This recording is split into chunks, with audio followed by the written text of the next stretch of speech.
Hello guys, welcome back to my channel. This side a girl who's ranting about her life. This is my another video with the title I failed JEE.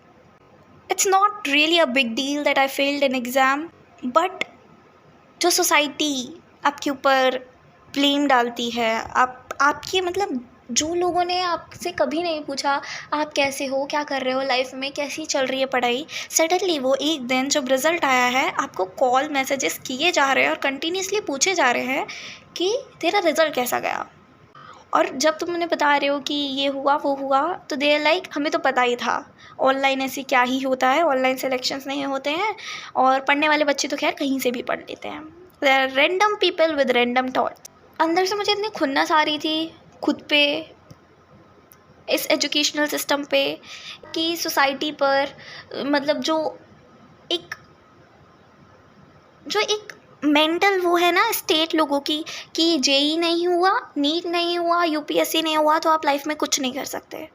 और ये लोग भी वही होते हैं जो random other jobs कर रहे होते हैं। वो भी कोई 30 मार खान नहीं होते, वो भी कोई आईआईटीज़ में पढ़े या एमबीबीएस कर रहे एम से, कोई डॉक्टर वगैरह नहीं होते हैं या आईएएस आईपीएस नहीं होते। जो रियली एजुकेशनल लोग होते हैं ना वो ये बात करते भी नहीं हैं क्योंकि they know, right, they knows each and everything और वो उस हिसाब से आपको गाइड भी करते हैं। वो इवन ये भी कहते हैं कि there are many opportunities, there are many fields जहाँ पे आप जा सकते हैं। बट ही क्वांटिटी ऐसे लोगों के कंपेयर में बहुत कम है और आप इन्हीं लोगों के से घिरे हुए होते हो। ये लोग ही आपके सराउंडिंग्स में होते हैं जो अगर आपके पेरेंट्स आपको सपोर्ट करना चाह भी रहे हो तो ये लोग नहीं करने देते हैं। हाँ, मुंह पे तो ये बोलेंगे कि कोई बात नहीं, हो जाएगा, ये वो, बट जो आपके पीठ पीछे ये लोग दूसरों के सामने जाके बुराई करते हैं, आपके पेरेंट्स से आपकी शिकायतें करते हैं कि ये तो ऐसे घूमता रहता था और दूसरे लोगों से भी यही बोलते हैं ये तो ये करता रहता था, ये तो वो करता रहता था, इसका तो नहीं होना था, हमें पता था। मुझे बस ये जानना है कि भाई आप अपने से मतलब रखो, आपको चार दुनिया क्या कर रही है आपको उससे क्या मतलब है। अप्रिसिएशन दीजिए बट किसी को, और किसी के लिए अच्छा नहीं बोल पा रहे हैं तो नेगेटिव भी मत कीजिए, उसके घर पे उसकी कलेशें नहीं करवाइए, राइट। तो मैं अपनी जर्नी के बारे में बताती हूँ जिसका आप लोग अब से वेट कर रहे थे। तो जब मैं 11th क्लास में आई मैंने मैथ्स ली because maths gives you really great options, right. तो वेराइटीज़ ऑफ फील्ड्स में आपको बहुत सारे ऑप्शंस मिलते हैं, इसी वजह से मैंने मैथ्स को ऑप्ट किया। और देयर वाज लाइक कि मैं कुछ याद कर नहीं सकती, मेरी मेमोरी जो पावर है वो बहुत कम है, तो मैं बायो और ह्यूमैनिटीज़ वगैरह ले नहीं सकती। कॉमर्स मेरे लिए एकदम नहीं थी, मुझे नहीं पता था क्या पढ़ाया जाता, बट शायद मैंने ले ली होती तो खैर। तो मैंने मैथ्स ली और फिर मैथ्स में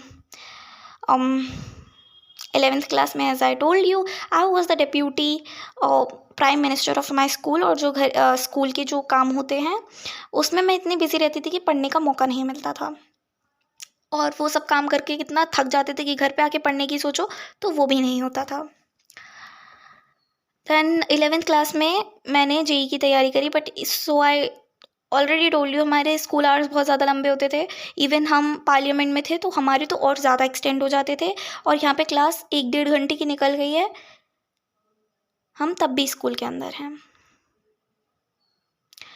तो यही था, इस वजह से मेरे बहुत सारे बैकलॉग्स हो गए थे, हम स्कूल के अंदर थे। फिर मैं स्कूल जाके इतना थक जाती थी, एक छोटा सा नैप तो चाहिए रहता है, और वो नैप इतना मेरा लंबा हो जाता था। मैंने इतना ट्राई किया उसको कंट्रोल करने का बट नहीं होता था क्योंकि हम इतने थक जाते थे, और मैं नैप भी नहीं लूँ तो मेरे से पढ़ाई नहीं होती थी, सर जो दर्द होता था वो अलग। तो इस वजह से मेरे 11th में बैकलॉग्स हो गए और वो धीरे धीरे धीरे धीरे बढ़ते ही गए, फिर कवर हुए ही नहीं मेरे पे कभी। फिर इसके बाद हम 11th में आते हैं, मैंने सोचा अब 12th है, अब सीरियसली पढ़ेंगे, लक्ष्य को एकदम तमीज़ से फॉलो करेंगे, कोई ऑफलाइन कोचिंग नहीं, कुछ नहीं। 11th में भी मैंने नहीं ली थी, हालांकि ना 10th में ली थी एक्चुअली। तो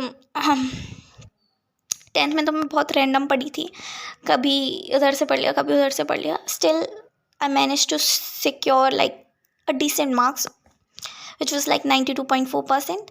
तो आई स्कोर दैट मच।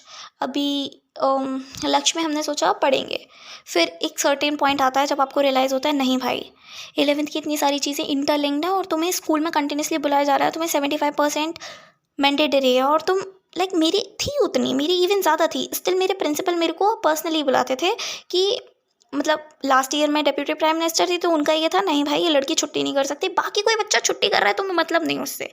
और फिर तुम हिपोक्रेसी देख रहे हो कि मेरे से वो एक्सपेक्ट कर रहे हैं मैं 99% लाऊं, जबकि तुम्हारे टीचर्स तमीज़ से पढ़ा ही नहीं रहे हैं। और मैं पूरा ब्लेम टीचर्स पे भी नहीं डालूंगी, मेरी भी बहुत बड़ी गलती थी। काश मैंने कोई मेडिकल फेक मेडिकल लगा के छुट्टी ले ली होती और मैं घर पे बैठ के पढ़ रही होती, तो मैं अभी यहाँ नहीं होती जिस करेंट पोजीशन में मैं अभी हूँ। सो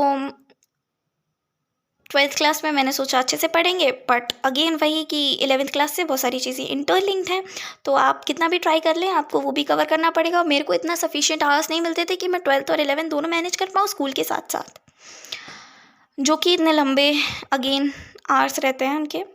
हमने तो इतना कहा भी था कि हम सर कर नहीं पा रहे हैं मैनेज, आप थोड़ा सा 11th-12th वाले बच्चों का टाइम कम कर दीजिए, बाकियों का आप उतना ही रखिए, क्योंकि उनकी इतना लोड भी नहीं होता है। और मैं हमारे जो सर हैं उन्होंने मना कर दी कि ऐसा नहीं हो सकता, 2 बार छुट्टी नहीं हो सकती, जबकि वो जो जूनियर प्राइमरी जो क्लासेस होती है, लाइक प्राइमरी नहीं, जो एकदम जो छोटी वाली क्लासेस होती है ना, नर्सरी और जूनियर केजी सीनियर केजी, उनकी छुट्टी अलग करते थे और 1st to 8th अलग करते थे और 9 to 12th अलग करते थे। तो हमने कहा कि तुम 9 to 12th का 8th के साथ कर दो, चाहे तो सॉरी 9 to 10th का और 11-12th का अलग कर दो, जल्दी कर दो उनका। तो वो लोग नहीं माने, हम भी कुछ नहीं कर सकते थे, अगेन वो प्रिंसिपल है तो हम क्या ही कर सकते हैं। तो यही सब हुआ। फिर उसके बाद मैंने सोचा अब छोड़ते हैं जेई, क्योंकि इसमें अगेन मेरे बैकलॉग्स हुए जा रहे थे। लक्ष्य में भी मैंने लक्ष्य 2.0 भी ट्राई किया, बट नहीं हो पा रहा था मैनेज, तो मैंने सोचा अब छोड़ते हैं, यूट्यूब से पढ़ते हैं और थोड़ा बहुत अगर वहाँ से नहीं आया तो हम इधर इनके लेक्चर्स देखेंगे एक आध। तो उससे क्या होगा कि मैं 12th तो एटलीस्ट डिसेंट मार्क्स से पास कर लूँ। अगर मेरे 12th में ही नंबर नहीं आए, 75% क्राइटेरिया ही पूरा नहीं हुआ, तो क्या ही होगा, राइट। ना मैं इधर की रहूँगी ना मैं उधर की रहूँगी, मैं बीच में डूब जाऊँगी। तो मैंने सोचा चलो इसी पे फोकस करते हैं। तो मैं एकदम तमीज़ से लग गई 12th का सिलेबस कंप्लीट करने में, 12th को रिवाइज करने में और ये सब करने में। और फिर जेई मेंस हुआ। जेई मेंस का फर्स्ट मैंने भरा, जो फॉर्म्स होते रजिस्टर किया, बट पापा ने मेरे को बोला तेरी तैयारी तो है नहीं तो तुझे क्यों ही पढ़ना है, तो मतलब क्यों ही देने जाना है, इससे अच्छा तो तू एक दिन बर्बाद करेगी आने जाने में, तो घर पे बैठ के जेई का तैयारी मतलब बोर्ड्स का तैयारी कर, सीबीएसई का। फिर हमारा बोर्ड्स हुआ, बोर्ड्स ख़त्म, उसके बाद हमारा अप्रैल का रहता है एक और जो सेकंड टाइम पेपर रहता है मेंस का। तो उस अटेम्प्ट 2 में आई सिक्योर्ड 43 परसेंटाइल समथिंग, बिना पढ़े गई थी मैं। और वो मेरी सबसे बड़ी गलती थी। जब हमारे पेपर ऑलरेडी फिनिश हो गए थे 11th मार्च को, उसके बाद मेरे को तमीज़ से पढ़ना चाहिए था, चाहे एक महीना क्यों ही नहीं था। मेरी जो फर्स्ट डे की फर्स्ट शिफ्ट थी, 2 अप्रैल की फर्स्ट शिफ्ट थी, जो फर्स्ट डे था एग्ज़ाम का उसी दिन, तो चाहे एक महीना क्यों नहीं था, चाहे एक महीने से कम क्यों नहीं था, शायद मैं ज़्यादा ले आती, शायद मेरे पास एक मोटिवेशन फैक्टर बढ़ जाता अभी ड्रॉप लेने के लिए कि हाँ भाई मैं भी कर सकती हूँ। बट वो मेरी सबसे बड़ी गलती थी एंड आई एक्सेप्ट दैट। अगर आप भी इस फेज़ में हैं तो आपको नहीं करनी चाहिए, बस मैं यही सजेस्ट करूँगी। तो जब मेरा रिज़ल्ट आया मेरे को पता चला 43 परसेंटाइल है, देन वी वर लाइक कोई नहीं, ड्रॉप तो लेना ही है। वैसे भी पहले से ही सोच रखा था, मैं तो शुरू से यही लेके चल रही थी कि ड्रॉप लेंगे, इस वजह से मैंने पढ़ा भी नहीं था वो एक महीने में मेंस का, जो कि मेरी सबसे बड़ी गलती थी अगेन। तो बस फिर जब ये रिज़ल्ट आया फिर हमने सोचा अब तो इसका भी रिज़ल्ट आने वाला होगा हमारा। मैंने MST CET का फॉर्म भी भरा था, लेकिन हम उसका पेपर नहीं दे रहे गए। आई वॉज लाइक IIT तो करनी है, MST CET का फॉर्म क्यों दूँ, लेकिन मैं इतनी बड़ी गधी हूँ क्या ही बताऊँ। मैं वो पेपर देने नहीं गई और मैं अपने चाचा की शादी में गई हूँ, देख रहे हो। फिर सबने मेरे से कहा CUET का फॉर्म भर दे, बट मैं ही पागल हूँ, मैंने कहा अरे 75% तो आ ही जाएंगे, ड्रॉप लेंगे और मस्त करेंगे। अब मेरे को रिग्रेट हो रहा है, शायद मैं CUET का फॉर्म भर देती, शायद मेंस में थोड़ी अच्छी परसेंटाइल आ जाती, तो मेरे को एक अच्छा प्राइवेट कॉलेज तो अभी भी मिल सकता है, बट एक अच्छा लाइक कोई और यूनिवर्सिटी में मिल जाता, कुछ तो मिलता, CUET दे देती। बट मैंने CET का फॉर्म नहीं भरा और CUET के फॉर्म की मतलब सारे ही बेसिकली जितने एग्ज़ाम्स थे उन सब की डेट निकल चुकी है। उसके बाद मेरे पास ये आ रहा है ऑप्शन कि मतलब उसके बाद ये 12th का रिज़ल्ट आया, जिसमें मैंने आपको पिछली उसमें बताया था वीडियो में कि मेरे 72.4% है। उसके बाद आई वाज लाइक चलो इम्प्रूवमेंट देंगे, बट वो भी मेरी अगेन बहुत बड़ी गलती है। अब जो है सो है, मेरे को यही करना पड़ेगा। I have no other option left. और अगर आपको लगता है कि कुछ और लाइक वेज हैं तो आप प्लीज़ मेरे को कमेंट सेक्शन में फ्री रहिए बताने के लिए।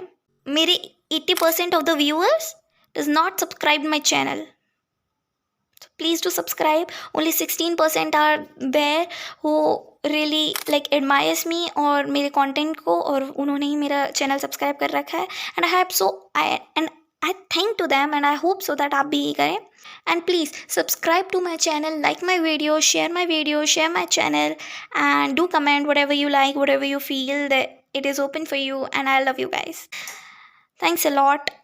Take care. Bye bye.